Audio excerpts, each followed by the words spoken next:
Good morning, everyone. Good morning. Hi, Ian. Hello. You well? I'm very well, thank you. Hello, Nick. Hi, Lorna. Hi, Ian. We are live. Thank you, everyone, for joining us. We're really excited to be here. I am Lorna Hegarty. I am the Senior Brand and Comms Manager for Squiz, and I'm really, really pleased to be hosting again today. So this is the third in a series of Ask Me Anything sessions that we've been doing via LinkedIn. And these have all been based on the insights of our recent DX in 2024 trends report. So anyone who's registered for the event today should have had a link to that report. Over the course of our last two sessions, we've been discussing the rise of accessible tech, the need for us to stop just playing with that tech and actually start piloting it with intent, and how we can break away from the dreaded Frankenstack that's kind of formed as a result of that spike in tech investments. So today we're going to be wrapping up that discussion. We're going to be focusing on the fourth trend in our report, which is all about the welcoming in the era of professional independence. We're going to be hearing about professional independence, what it looks like specifically for marketing teams, and how we can manage this move towards greater self-sufficiency. What exactly we mean by that, will be covered off by our expert speakers shortly. So without further ado, welcome Nick Condon, Managing Director of Squiz, and Ian Finch, CEO at Mando Agency. Hello. Morning. Morning. Thank you both for being here. Really, really appreciate it. So let's jump in. Nick, I'd love if we could just start by hearing from you a bit about the topic of professional independence and what that actually looks like for marketing teams who are looking for that sort of greater self-sufficiency. Yeah, thanks, Lorna. Look, it's a huge journey that I think we've been taken through this series, and we kind of get to the real meaty part, I think, here when we talk about the teams and actually practical application, right? Chief marketing officers, heads of marketing, and I think more broadly marketers in general love moving at speed. They like to be quick, whether that's campaigns, seize the moment activity, capitalizing on audiences, or technology. But I think there's a real divide that kind of plays between the expectation or the want of marketers to move at speed and what's sometimes feeling like a big black over the fence with developers and technology when digital's involved, right? And to kind of really hit the moment on some of these campaigns that are really immediate or do marketing activity that is happening right now, there's a huge reliance on those digital and technology teams. And quite often I feel and hear from marketers that they're really frustrated by the backlogs that come from development work that needs to happen, and then the high cost that kind of gets associated with that. And so for me, this concept of professional independence really is about trying to find the right roles in the right places for both marketing and more technical digital teams so they can kind of work in harmony a lot better. And it kind of means that you can have marketers who've got the tools, who've got the frameworks, who've got the tech they need to be able to do things quickly. And that really is those high volume, low complexity campaigns, things that get stuff out in the market really easily. And then leave your technology teams to be able to focus on the stuff that really shifts the dial on market values. So that kind of maybe more low volume, but really high complex stuff. And so for me, professional independence for marketers really is about giving them everything they need to be the best marketers and to get the best audiences they can. Awesome. And Ian, I know without giving too much away before we get into the questions, I know you've got some really interesting perspectives on the human angle of these kind of things. Can you give us a quick high level snapshot of your take on that? Yeah, of course. So yeah, over a couple of decades into making technology work for everyone, yeah, and leveraging technology, and it's the human side of things that just are the recurring themes. Technology will always advance. We're at a point in history where people are catching up with technology rather than technology catching up with people, which creates a whole different set of dynamics, I think, in the marketplace and the way we work now. And I think for me, where I'm coming from today and generally is independence is scary. I always picture a toddler trying to stand and walk for the first time. You need the hands held, and there's two sides to that. There's the person that's independent and now responsible, and there's a person that used to be relied upon. It's like, you don't need me anymore. And I'm obviously joking, but there's an element of what happens if I let this person run with this? You know, and why don't I let me go a bit? Or now I do have all the tools, I'm a bit overwhelmed. So there's so many different versions of what if, and what if is a future state, which is an anxious state. And so I think the most important thing that I'll be concentrating on today is, you know, how do we create that psychological safety for independence to take place, you know, and leaders need followers, right? Otherwise, you're just going for a long walk on your own. You know, so you've got to take people with you on a journey, and they need to feel safe and secure, and you know, understand one another's agenda and how it fits, and so we can all play to strengths and have the right technological tools to support us as well as our colleagues. That's awesome. And as always, this is going to be a very fast and furious 40 minutes of discussion. We've got a few questions that we've had that we'll be covering off, but if anyone has any questions along the way, please do drop them into the chat, and we're going to allow some time at the end to try and cover them off. If we don't get to them in the chat today, we'll be coming to you directly with some responses. So ask away. I'm going to stick with you, Ian, and jump into the first question. I guess in your experience, what are the sort of pitfalls that marketers encounter when they're trying to take on that more self-sufficient approach? And are there any ways that they can proactively avoid meeting those hurdles?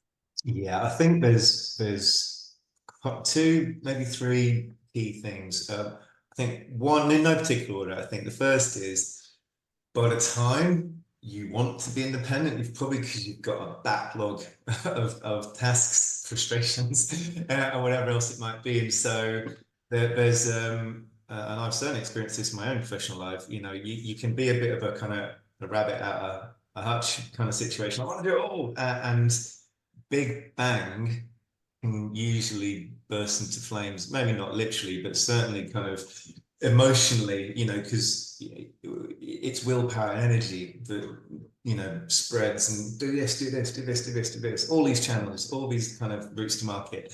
And actually experience, and as a human and as a digital agency working with tech partners, is it's building foundations, you know, layer up the different stratas of how to build habits that become intuitive, workflows of work, refinement to processes, and one that's now built next. And that can be quite frustrating in a situation where you just want to get on with it. But over time, you know, building on those foundations tend to work better and more sustainable. And sometimes, of course, you have to pivot in a moment. There's a campaign, there's a shareholder's announcement, there's a moment in time. But for the most part, I think we always concentrate on what's the target operating model, how does technology fit into this, what are the behaviors and the processes that might need to shape and change. And secondly, a really key aspect of that, as I mentioned before, is that everyone's on the same page. And so we always start every program of work with making sure marketing and IT, potentially product, ops, even elements of, you know, procurement and HR, depending on what kind of system it might be, certainly contact center and things like that for my accounts.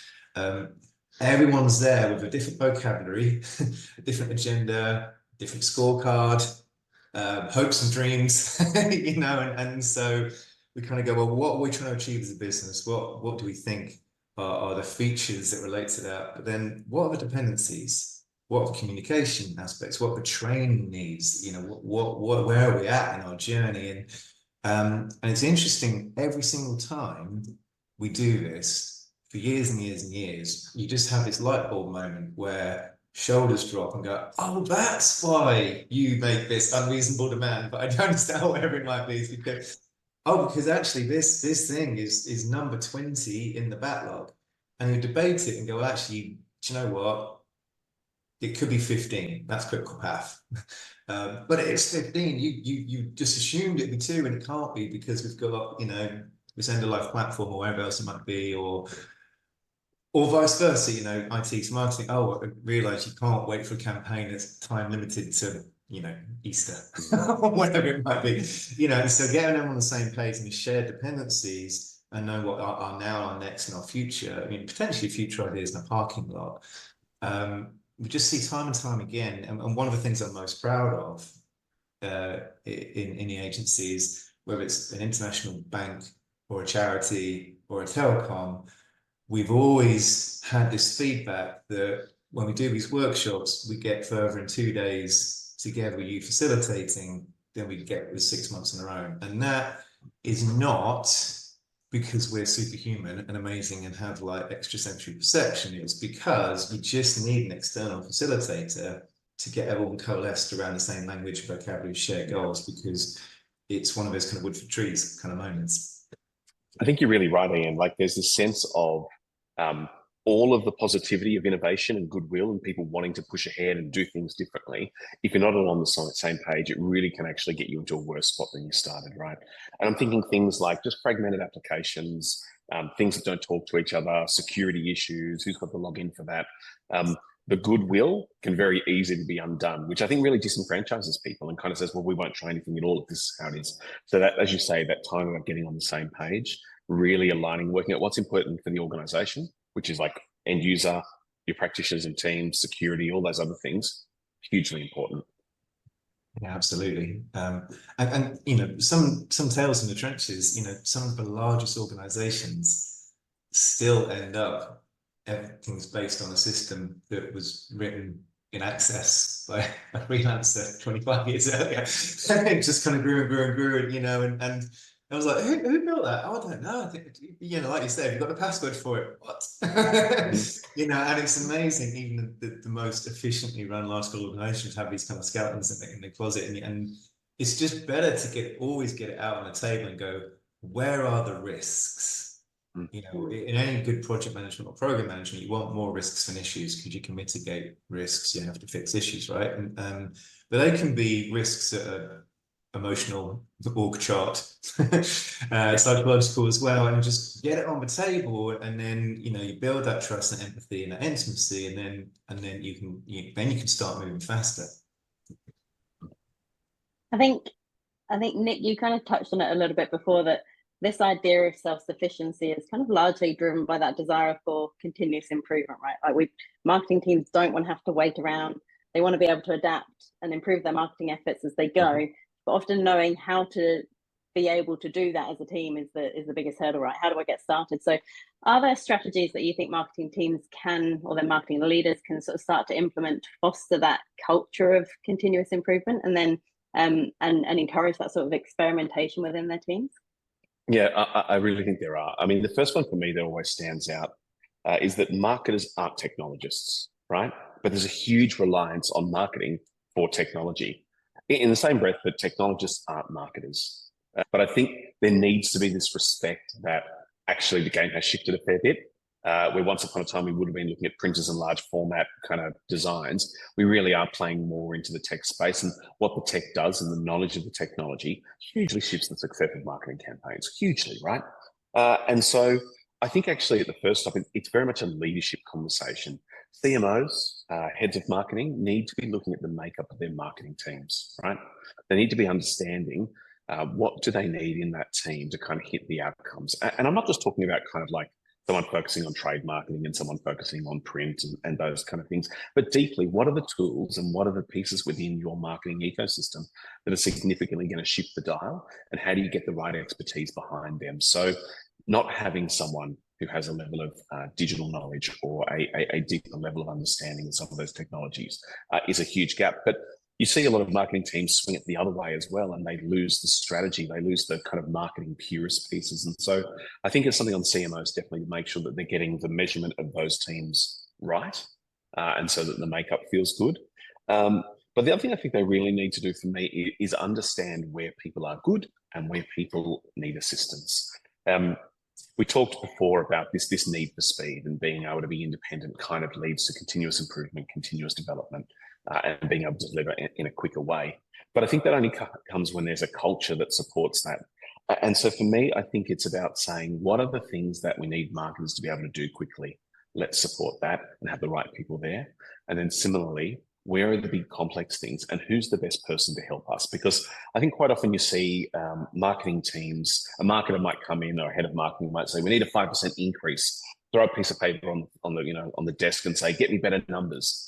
And that marketer's just kind of sitting there with no real understanding of how to shift the dial, what to do, who to talk to, what they need to be doing. And so getting the right partners in that can help you do the complex stuff at speed really matters. And so like this professional independence isn't saying, let's just do it alone. What it's actually saying is let's do it with the right partners in the right spot. And, I think about, Ian and Mando Agency. I'm sure the developers and the really clever, talented people that are part of, Ian's studio don't want to be creating another content bin. They don't want to be creating a main body and a new menu, right? They want to be doing really innovative stuff and being able to kind of shift that mindset to say, well, if they're just building out the campaign pages and we've got a design system and that really feels set, then I don't know, you could have Mando coming and doing some really amazing augmented reality pieces or something that feels really different and kind of gets everybody excited. So yeah, I think it starts with leadership. I definitely think getting the right makeup in place and then being really clear on the roles that people have and being okay that it's all right to ask for help, but finding the right people to do that with. Yeah, I 100% agree. And in fact, I was just watching a video this morning on LinkedIn of an interview with Richard Branson where he says, "I know what I think. If I just talk, then that's going to be boring. I want to listen to what other people are saying with an organization, people at coalface." And I think that's important for any leader in any role. And like you say, it's the people at coalface that experience the pain of publishing and it taking 25 minutes rather than 25 seconds to get content live, or and that's on a good day. If you're factoring workflows and sign-off procedures, it can sometimes be a week. Even now, which is shocking when the tools are available. And so that organizational change piece, I think, is huge. And so, most people, anytime there's change, there's a cost associated with change. But if you can see what's on the other side of this particular barrier, then you're willing to invest to get over it, right?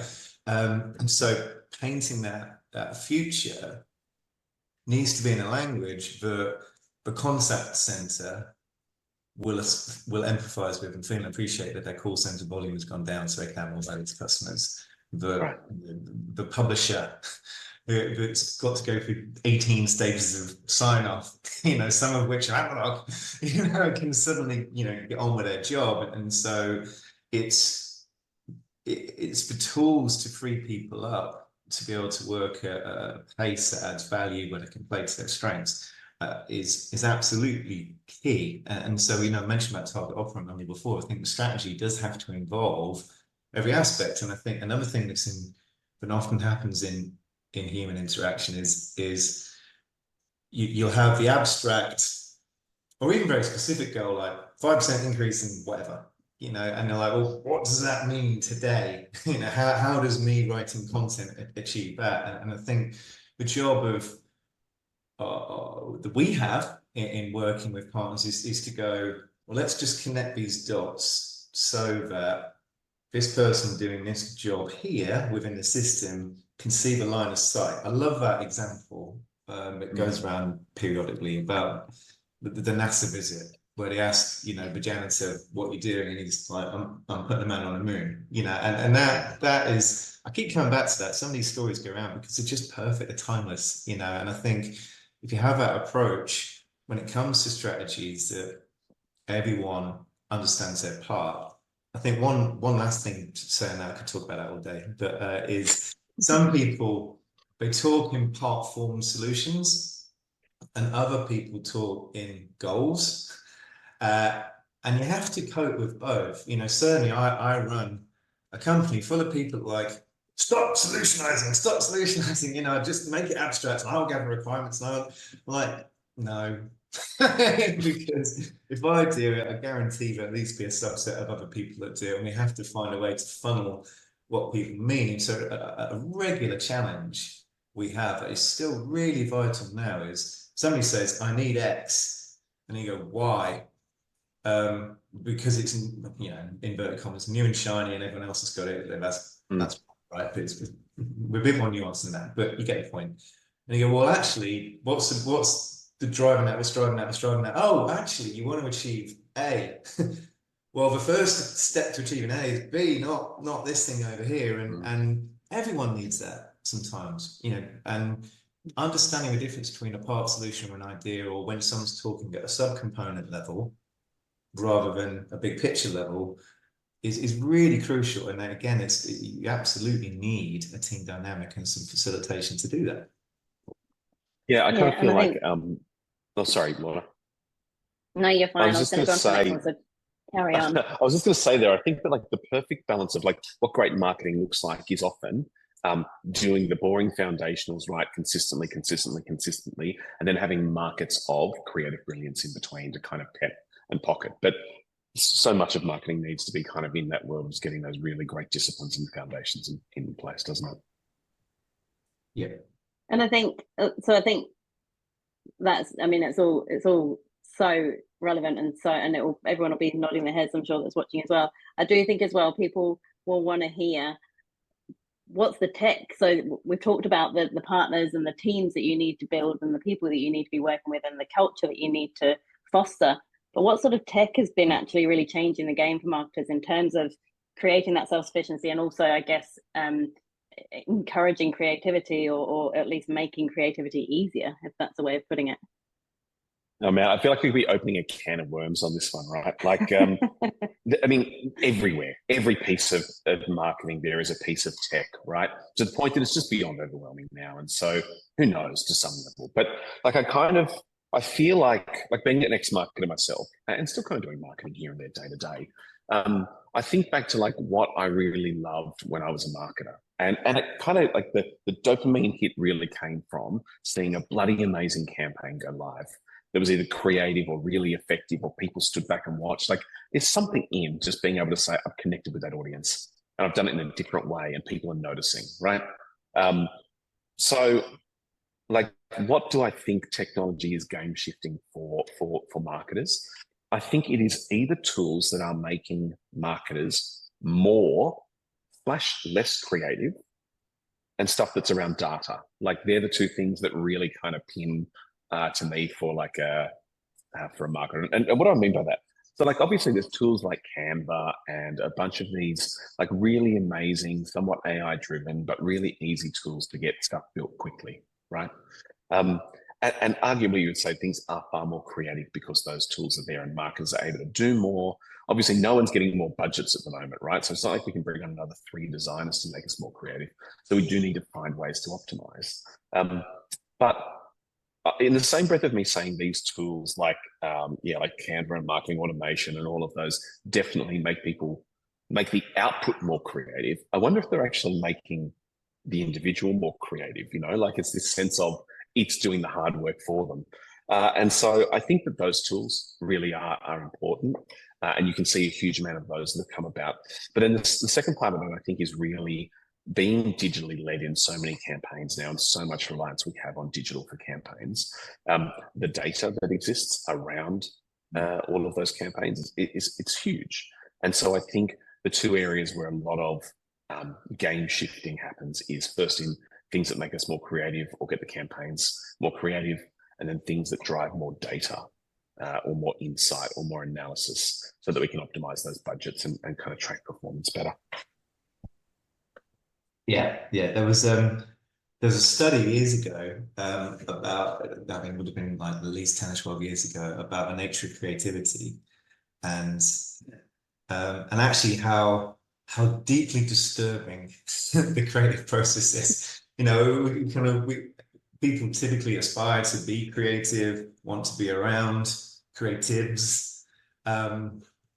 We talk about creating creative in ad agency kind of land, and it's a really misused term, or well, maybe not misused, maybe just broadly used, right? But I think for me, when it comes to creativity, it's about solving problems, and if you can get time back to solve problems, then you're massively on to win. Nick, I think when you and I spoke last, you talk about that example again that's going around LinkedIn at the minute. I don't want AI to do things for me so I can mow the lawn. I want AI to mow the lawn so I can do things that I want to do. Or I've probably got that completely. I'll probably Frankenstacked that as a statement. But you know, hopefully people are with me. You want tools to do the grunt work and make the admin, in inverted commas, more efficient. So that you can problem solve. And even with the problem solving, you know, creativity is such an inefficient process. You know, I read another paper from a Harvard professor and he described creativity as the state of being lost with a profound sense of foundness.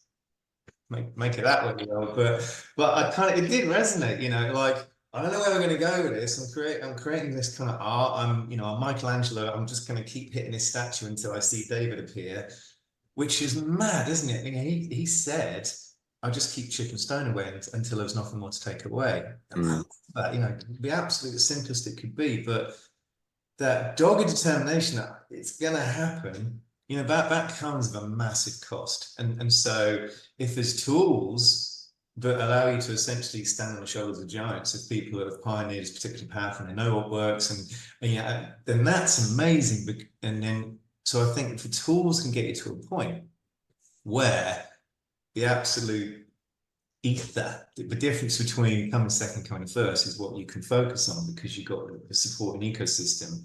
Then that's where AI, be it audio, video, generative AI, be it ChatGPT, going, well, here's where everyone else thinks, to start there. You know, and I mean, I've met so many people in different parts of our industry, but now like, I think I'm just going to become better at writing prompts rather than, you know, doing my job. And, you know, I think like a year or so ago, this idea of a prompt engineer occurred and a few people got that job, but I think I haven't heard of it since. So I suspect, you know, it kind of became fairly ubiquitous and it was just like using Outlook or Excel now. But I think, you know, writing better prompts, that's a massive step forward in terms of, you know, just it's always easier to disagree with or edit something, in my opinion, than creating something from scratch. 100%. I mean, that kind of says then what's the role of AI, right? Like, and not that this is any way, Lorna, about it, you know, an AI chat, but I do think it's about being assistive, not replacive, right? Like it's got to get you started. And I mean, you can look at things like music trends and the music we all listen to now. These algorithms have got it out of a point where that discoverability was there in the same way that it once was. Now it's providing you, whether it's news, whether it's music, more of the kind of things that are similar to what you like. And there's something in that, right? Like I love listening to music that I love and styles of music that I love, but I love even more hearing something that's so different and then really attaching to that. So for me, I worry that some of these tools will create more vanilla-ish campaigns with less uniqueness.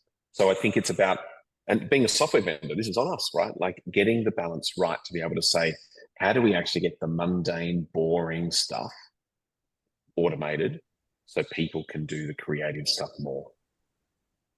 How do we get all of those backlogs of tech and the thoughts of things getting in the way in that kind of digital fear just made easy so that the time you can spend is actually on connecting? Because like marketing hasn't changed regardless of whether it was, you know, Moses on top of a hill or someone now with ChatGPT. It's people and people, right? Like it's people who want to sell something to people or communicate something or get their message across. And like, I definitely think that you get like a better balance of that with things like AI. And I think it definitely helps give more ideas. But to me, the thought of having people allowing them to be creative, that to me is still it's the ultimate end game, right? Yeah, yeah, but it's not. Yeah. It's not, So do you think? No, you go. Okay, sorry. Yeah, it's It's not a massive pendulum swing, is it? We used to do things now manually, and now a robot does it for us. You know, it felt like that a few years ago, but I think now what I love and what I think really empowers us, our customers, and you can see it through, you know, vendors and partnerships themselves, is just the little extras right way through the stack. You know, personalization prompts or intelligent search. Yeah, or any form of proactive kind of automation, really. You know, AI ultimately is the next best question in most situations, isn't it? And Going back to the music analogy though, it's like when I started, I mean, I was a musician when I started out, our songs were like 4.5 minute epics and they're really self-indulgent. And then, you know, when we frowned a lot, dressed in black, wrote 3 minute songs and got to the chorus within 30 seconds, that's when we got signed. You know, and so Yeah. there's always going to be what works for, and boundaries are really important. I once talked to the editor of Wired magazine, and he was a marine biologist, and he said, I came out the ocean and landed in San Francisco with all these creatives. You know, it's just wildly intimidating. And he said, I soon realized though that if I left them to it, it just went round in circles. But if I said, oh, it needs to be blue and Times Roman with an accountant on it, they're like, yeah, and he learned that he had to say this needs an austere piece, but needs to be cool in nature and appeal to economically minded people. He'd get it in blue with a picture and account and then, you know, Times Roman text. And so I think if we can concentrate on the constraints, and AI can massively support that because it's bringing in data from all sorts, and not just AI, but you guys, you know, years and years and years of seeing the same frequency of need informing the platform that you build. And every year you go through, these are the top things that our users really need. Why would any of us ever create anything from scratch anymore when we've got the whole internet and, you know, people that spend millions of dollars investing in tech based on that? You know, stand on the shoulders of giants, use the tech, work with people that have got this far, and then you can put the magic in. There's a bit that only you can develop. And, you know, present audience, no doubt accepted on LinkedIn, but not all marketers are the same, right? You know, none of us, there's people that are more predisposed to pushing boundaries, and there's people more disposed to doing a job. And that's okay. There's a space for everyone, but I think I love that quote, AI is not going to take my job, but someone using it better than me will, you know, and wherever you are in your level of experience or skill, frankly, or awareness, using the tools are going to be an absolutely massive part of being efficient, doing more with less, being faster to market, and ultimately creating that independence, which is highly valuable. You know, if you're a leader and you've got people in your team capable of independence and autonomy, they're so valuable. You know, it's in everyone's interest to make this happen. I'm the timekeeper. I'm keeping an eye on time, but I'm also keeping an eye on whether or not we've got any questions. So I'm going to say to anyone who's watching, if you do have questions, please drop them into the chat. But I do have one more question. So unless we have any coming through, I'm just going to run ahead with my question, and then if any others come through, we'll try and do that as well. But you've alluded to a few points particularly in that last response. But my sort of overarching feeling is, well, to what end? Like, why should marketing leaders be encouraging their teams to adopt this professional independence? Like, what is the ultimate goal? What are we trying to achieve? Yeah, it's I mean, it's got to be us for anything, right? Like, we can do this, but why? And we can do this, but what? For me, it comes back to really getting the best out of your people and getting the best out of your organization and investment. So the quote that you said before, Ian, I think is bang on. Like, at the moment, I think AI is a little bit back to front in that it's doing all the really creative stuff so we can wash the dishes. I'd really love to find AI that can wash the dishes so that we can do the creative stuff. And that's at the center of it for me through all of this, right? As a company that provides software that really backs this concept of getting professional independence, it's about how do we get in our technology, and not just us, but anybody, creating the technology that does the dishwashing part, that gets all of the stuff that is mundane, that is repeatable, that is low complexity, but really high volume, built in and simple and easy.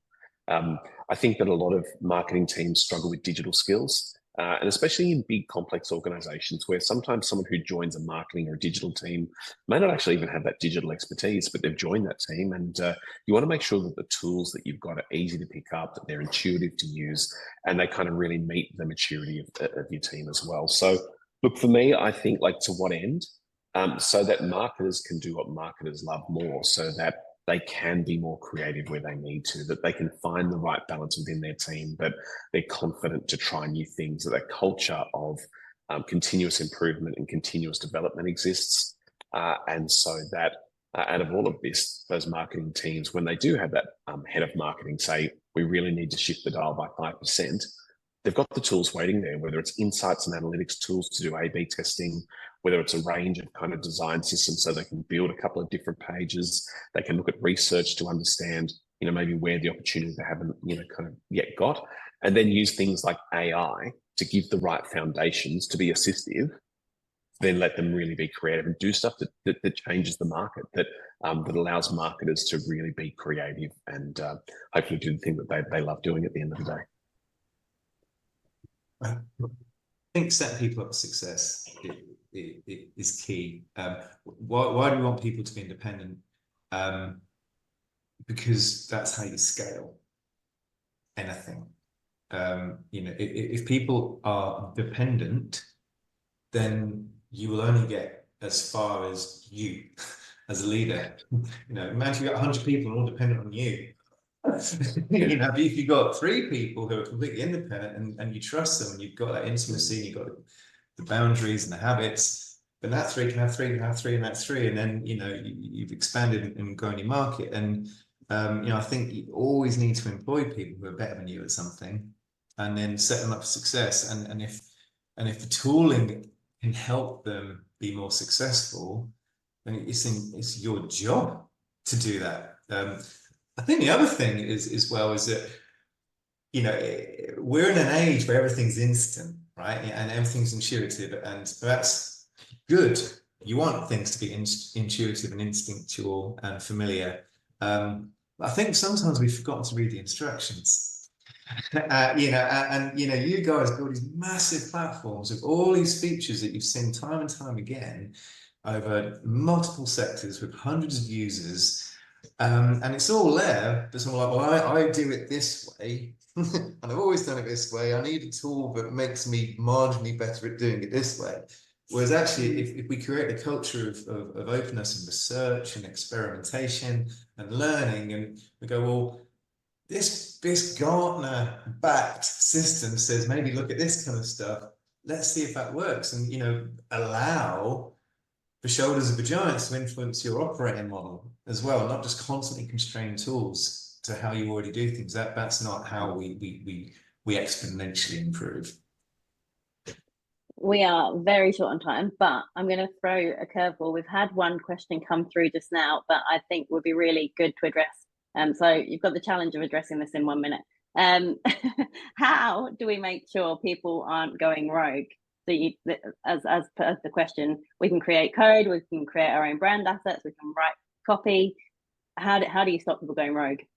Yeah, I think there's things like design patterns, which if this is white on blue, you're not using Comic Sans and red on yellow. And so there's some limits. That's obviously an obvious one when it comes to design patterns, design assets, standard. But tone of voice, you can use tools like ChatGPT to store your tone of voice on it and run everything through that, or Grammarly. Workflow, I always hesitate to ask because people start way too complicated, and then you have to simplify it. So just start with a simple accountability process. I think the other thing is, like I said right at the beginning, is start small and build up. If you have a foundation, build trust, that works. Do the next thing. It's not a case of here's the keys to the kingdom, have at it. It's kind of like, well, let's do things rapidly, but do things in stages and get everyone on board with the same process. Yeah, I think for me, it's harness the rogue, harness it, right? Because those people actually are your best people. They're looking to do things differently. They want to test and experiment. They want to try, right? And sometimes they're trying to make it quicker because they're lazy, and sometimes they're trying stuff because they want to do it differently. So for me, it's like, be okay with that, create the culture that allows that, but then give them a sandbox, give them an area to play so that the rogue is limited. But for me, and I think every organization's got someone who goes a little bit rogue. Yeah, I think harness that, because that energy and that kind of want to do things different may be the thing that kind of separates you from kind of being vanilla and doing standard stuff. really shifting the dial or finding something that's amazing. Oh yeah, I love lazy people because they're the most efficient. Because they want to get to the end result as quick as possible. So if we stop calling it lazy and start calling it maximum efficiency, that's a brilliant character trait. Like you say, if someone's rogue because they're willing to have ideas that are out of the box and dial into a static, it might not be end result, but the thinking that's outside the box you can put back in the box, and then it's a bigger box with more options. And also just have the tech that controls, right? Design systems, design patterns, good kind of testing. I mean, a lot of tools, even our DXP's got a level of AI now that's doing all of those checks to make sure the rogue isn't there. But I think, yeah, it comes back to people. Harness the rogue. Harness the rogue. That is quite the statement to finish on, and I love it. We have run over time, but I'm going to also just give you a couple of seconds. I know it's a really fast and furious session. We really just scratched the surface of what is a massive topic. What can people do? Can people get in touch with you? What sort of things are you guys willing to sort of leave on the table as we finish up the session? Sure. So, yeah, look, go on, Ian. Okay, like so firstly, love this topic. I love to help people. So no strings attached. If you want like half an hour together to just kind of throw ideas around about what's going on with your organization, and I can help from Tales from the Trenches. And of course, if we did engage as organizations, then we definitely have a standard workshop that gets that digital roadmap, key dependencies, operating model criteria, which we regularly do for people, but no strings attached. So anyone wants to follow up either direct on LinkedIn, via email, or a phone call, that's absolutely fine. Yeah. And from Squiz's side, look, disruption is everywhere, right? It's in all of our customers and it's in us as well. So for us, we spend a lot of time talking with our customers and really trying to understand what are those trends, what are those insights. Lorna, you've been running these Ask Me Anything sessions for the last couple of months around them. But I'd say for people to kind of, as a next step from our side, broaden your digital thinking, broaden where exactly the trends are in 2024 and into 25. And probably the best way to do that is take a read of our digital trends report. There's real life examples from customers. We spoke with analysts, we spoke with technology providers, and really trying to meld together where a modern marketer, where a modern marketing team really need to be thinking when it comes to digital experiences in the future. Awesome. I'm sure we'll put a link in here somewhere for everyone, right? We will. We'll make sure there's a link. There should be a link appearing as we speak. So thank you both so much. I think we could have been here for hours talking. So I think we've done pretty well to keep it to 43 minutes. Appreciate your time and appreciate everyone for joining. Keep an eye, sign up for our LinkedIn newsletter to be up to speed with other events that we've got coming up, and keep an eye out for some follow-up content off the back of this session as well. Thank you, everyone. Thank you. Thanks, Ian. Thanks, Laura. Thanks, everyone. Cheers, guys. Bye.